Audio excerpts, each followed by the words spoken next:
আসসালামু আলাইকুম। কালকে রাত্রে বৃষ্টি হয়েছিল বা অনেক বাতাস ছুটছে, এই কারণে দেখো গাছের থেকে আম পড়ছে। তো আমি সকাল সকাল চলে যাচ্ছি, ছাদে যাব, তোমাদের একটা জিনিস দেখাবো। চলো যাই। আমার অনেক কষ্টর ফল আমি কালকে বিকালবেলা দেখতে পেয়েছি, তো তোমাদেরকেও দেখাই। এই দেখো আরেকটা আম পড়ে আছে, তা আবার পাকা আম, ফেটে গেছে।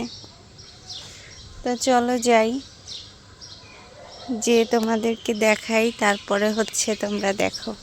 আর দেখো ওদিকে মুরগিগুলো আমার মুরগির জন্য অপেক্ষা করতেছে। আমি এখনো মুরগি ছাড়ি নাই, তারা আমার বাড়ির আশেপাশে ঘোরাঘুরি করতেছে। আর হ্যাঁ, তোমরা দেখতে চাও না আমার কষ্টের ফল? চলো দেখাই। এই যে দেখো আমার গাছে ছোট ছোট ধুন্দুল ধরেছে, দেখেছো? এটাই হচ্ছে আমার কষ্টের ফল।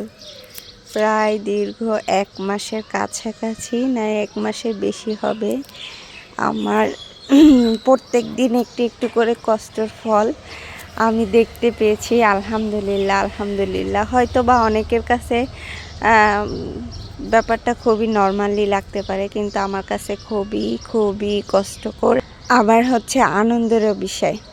তো এটাই হচ্ছে আমার কষ্টের ফল। আরও ফুল ধরেছে, এই যে দিক দিয়ে দেখো। তো সবাইকে শুভ সকাল। এটা হচ্ছে মাত্র ভিডিওটা ছাড়লাম, বা ভিডিওটা এখনই করলাম। সকাল বাজে কারেক্ট 7টা। তাহলে পেজ ভিডিওটা এখনই আপলোড দিয়ে দিব, দেখে নিবা। ইউটিউবে যারা দেখবা সাবস্ক্রাইব করে দিয়ে কমেন্ট করে জানাবা, আর হচ্ছে গিয়ে ফেসবুকে যারা দেখবা কমেন্ট করে জানাবা আমার ভিডিওটা কেমন লাগে। বাই বাই, আল্লাহ হাফেজ, টাটা।